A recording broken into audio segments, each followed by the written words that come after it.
Assalamualaikum warahmatullahi wabarakatuh. Tepangkeun nama abdi Zahwa Khairunisa di kelas 12 bahasa absen 30 genep. Abdi bakal nyeritakeun cerita pantun dongeng Lutung Kasarung. Dina zaman kapungkur di Tatar Pasundan aya hiji karajaan anu dipimpin oleh saurang raja anu wijaksana. Namina Prabu Tapak Agung. Prabu Tapak Agung ngagaduhan dua anak awewe anu geulis. Namina Purbararang sarta adina Purbasari. Dina wanci ngadeketan akhir hayatna, Raja Prabu Tapak Agung nunjuk Purbasari, putri bungsuna pikeun ngagantosan jabatana. Abdi atos sepuh teuing, waktuna abdi turun tahta. Cek Raja Prabu. Abdi putri anu kedah bapa pilih. Kuduna abdi anu ngagantikeunna. Cek Purbararang naroskeun katunanganna, nu namina Indrajaya. Ku sabab sirik, Purbararang teras ngagaduhan niat jore ka Purbasari. Manehna manggilan saurang nini sihir kanggo nyilakakeun Purbasari. Nini sihir eta nyieun kulitna Purbasari barobah jadi kayaan totol-totol hideung. Santos kitu Purbararang janten gaduh alesan kanggo ngusir adina. Jalma anu dikutuk sapertos maneh teu pantes jadi saurang ratu.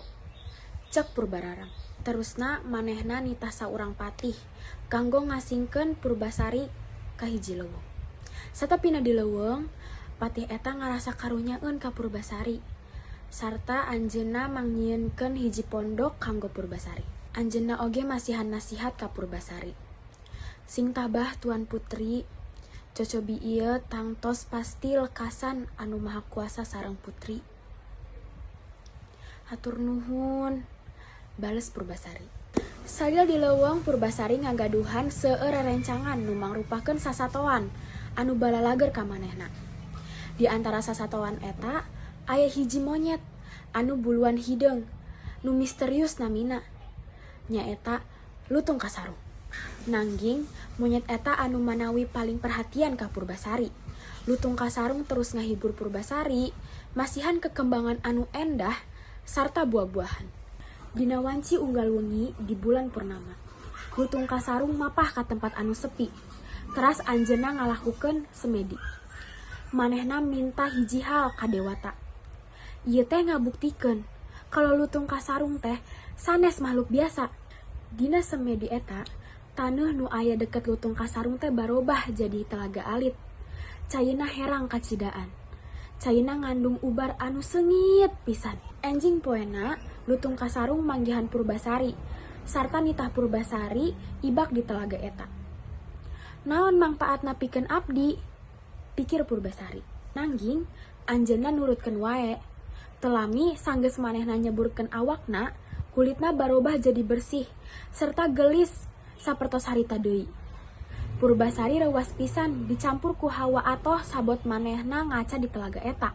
Kulitna bisa mulus deui. Dina wartos lain di karajaan, Purbararang mutuskeun bade ningali adina anu aya di leuweung. Manehna mangkat sareng tunanganna Indrajaya sarta para pangawalna. Tetepina di leuweung, Purbararang manggihan adina si Purbasari. Purbararang teu percaya ningali adina tiasa jadi gelis deui kos harita. Purbararang embungeun eleh. Teras anjeunna ngajak Purbasari nitah ngadu papanjang-panjang buuk. Saha anu paling panjang buukna, manehna anu menang, saur Purbararang. Mimitina Purbasari alimeun. Nangging Purbararang teras-terasan ngadesek. Nah pas ditingali, buuk Purbasari malah nu leuwih panjang ti Purbararang. Kajeun ayeuna abdi eleh. Nangging ayeuna hayu urang paganteng-ganteng tunangan. Tah ieu tunangan abdi, saur Purbararang sabari nyamperkeun ka Indrajaya. Purbasari mimitina gelisah dan lantaran kebingungan. Akhirna Purbasari narik panengeun Lutung Kasarung. Lutung Kasarung ajol-ajolan kawas mangmenangkeun Purbasari. Purbararang seri nyalakatak ngabahak-bahak. Jadi monyet eta tunangan maneh, saur Purbararang. Dina wanci eta oge, Lutung Kasarung teras geras semedi sakedap, serta lumangsung barobah jadi lalaki anu ganteng kacidaan, leuwih-leuwih ganteng ti Indrajaya. Sadaya anu aya di dieu reuaseun ningali kajadian eta. Purbararang akhirna ngaku kaelehanana, sarta menta maaf pikeun kalepatan salila ieu ka Purbasari. Manehna menta dihampurakeun sagala kasalahanana ka Purbasari, serta supardos henteu dihukum.